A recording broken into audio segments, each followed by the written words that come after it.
8 times. Across 40 years and 13 continuities, the franchise has tried to make Optimus Prime the villain. 8 different methods. Every single one failed. And the reason every single one failed is the same reason the character has survived since 1984. By the end of this, you will know every canonical version of evil Optimus, including 3 the fandom remembers wrong, one that only exists in 300 toys, and one that started as an April Fool's joke and became a permanent Hasbro retail line. They get worse as they go.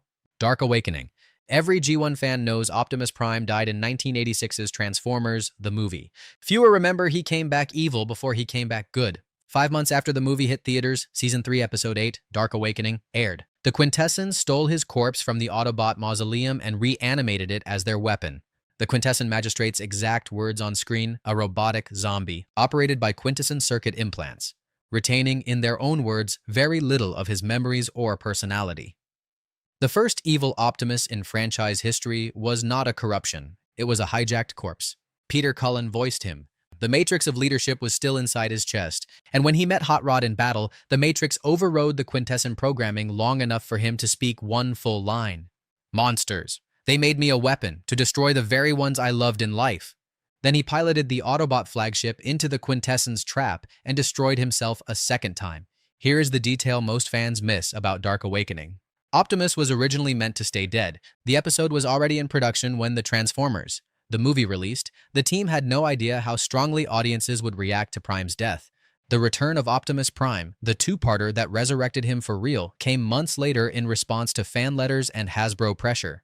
Dark Awakening was supposed to be the franchise's farewell. This is the only evil Optimus who fights himself to lose. The first time the franchise made Optimus evil, it had to kill him first. But killing him was not enough. The next time the writers wanted Optimus compromised, they tried merging his mind with someone else's body. Power Master Optimus Prime. Almost every Marvel Comics fan remembers Power Master Optimus Prime being possessed by Scorponok. That memory is wrong. Marvel US Issue 42, People Power, 1988, written by Bob Budiansky, brought Optimus back from the dead by binary bonding him to a Nebulan scientist named High-Q, not possession. Partnership. What actually happened in the Underbase saga, issues 47 through 50, was that Scorponok suspected Optimus of trying to absorb the Underbase. He caught Optimus while High-Q was disconnected and overpowered him. They fought. Optimus then revealed he had been building a rocket to deflect the Underbase away from Earth. They reconciled. There was no possession. The real corruption beat in Marvel ran across issues 75 through 80.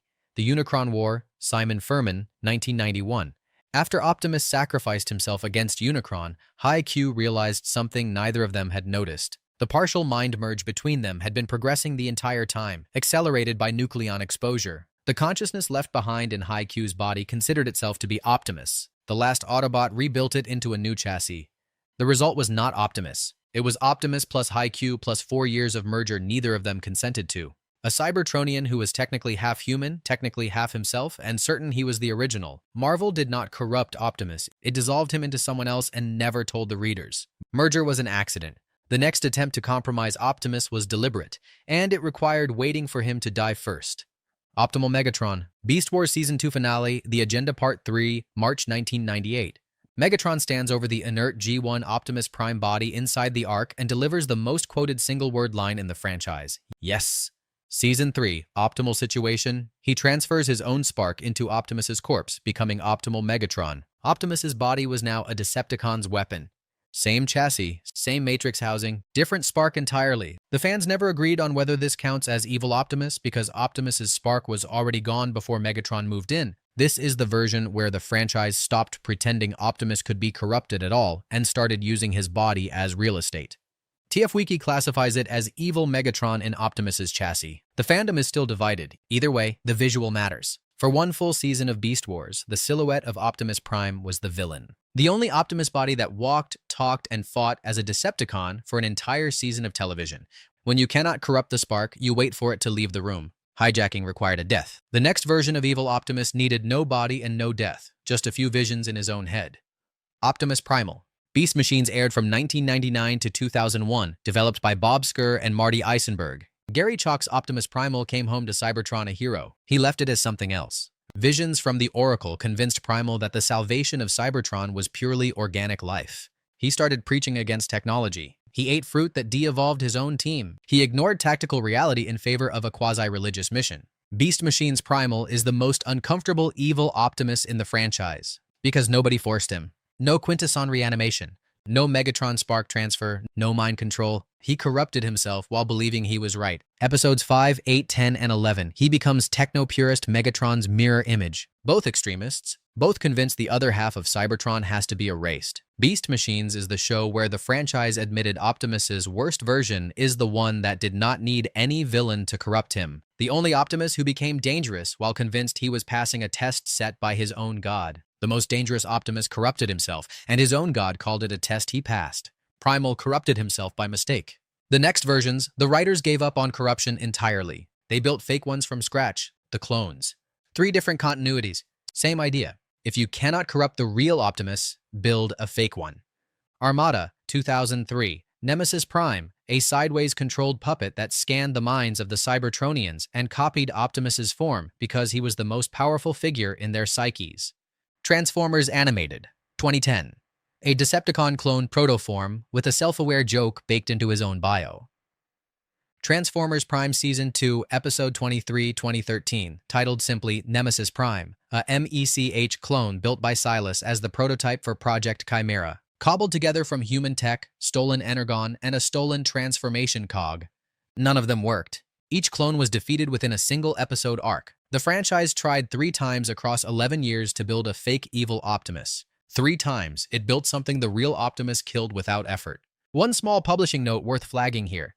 The animated version is the strangest of the 3. He never appeared on screen. He existed entirely as a 300-piece Japanese museum exclusive, sold for $200 at the Transformers Museum in Otsu, Shiga Prefecture, August 3rd through 8th, 2010. His tech spec bio included a self-aware line. Wait, I'm a real character? Oh crap, there were only 300 of me. Story editor Marty Eisenberg, designer Derek J. Wyatt, and writers Tom Pugsley and Greg Klein had outlined a full animated episode titled Mirror, Mirror for the Never-Made Season 4. The show was canceled before it could air. The episode exists only in tech specs, a 2011 lithograph, and the memory of the people who almost made it.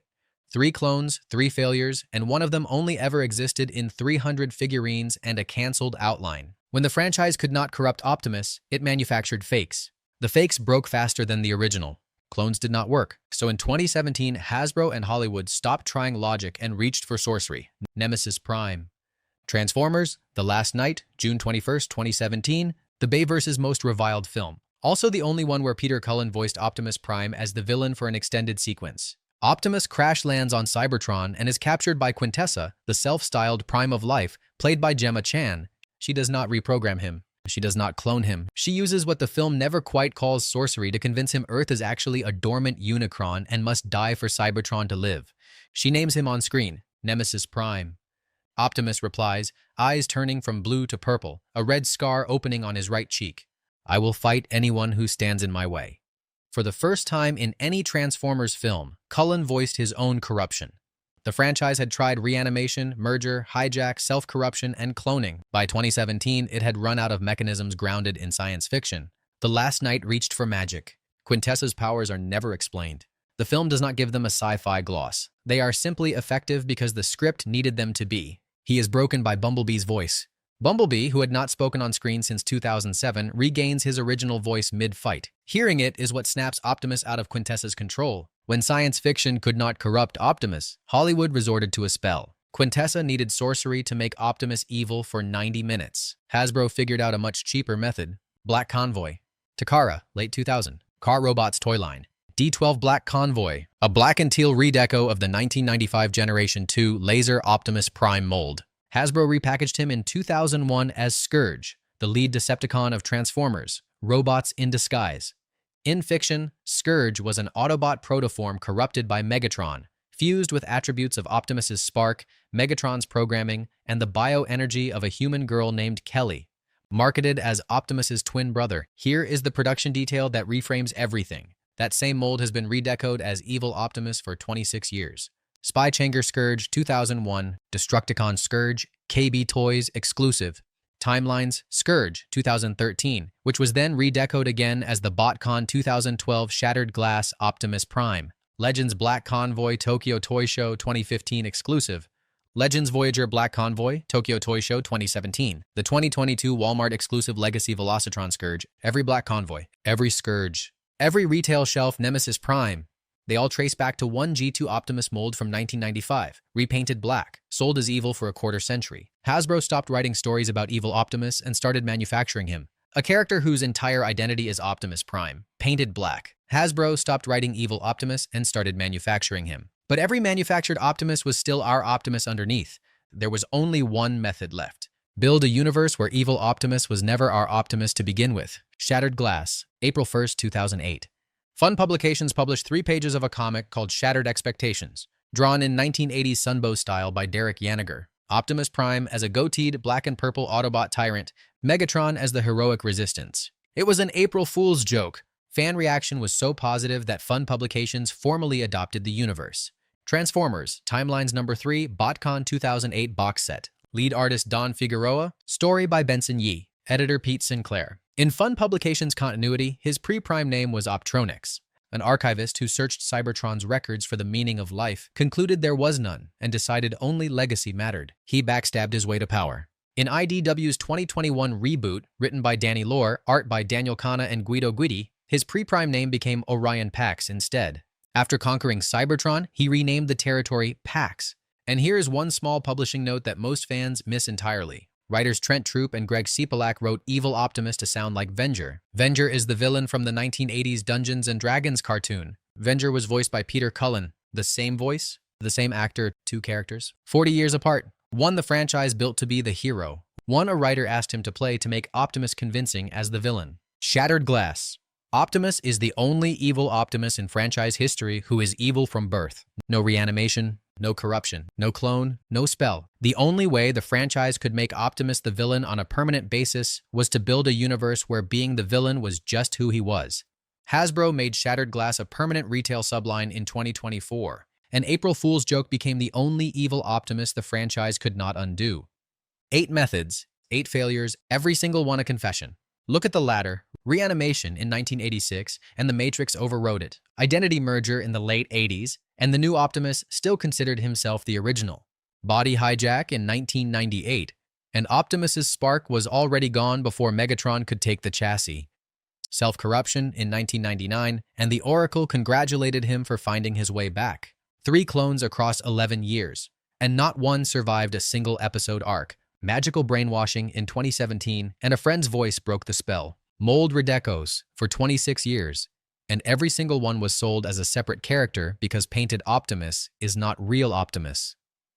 8 methods, 8 failures. The only one that worked was the one that gave up entirely and built a universe where Optimus Prime was never our Optimus to begin with. Optimus Prime is the only character the franchise has never figured out how to break, and every attempt to do it has made him harder to break next time. Which evil Optimus do you think the franchise should never have made?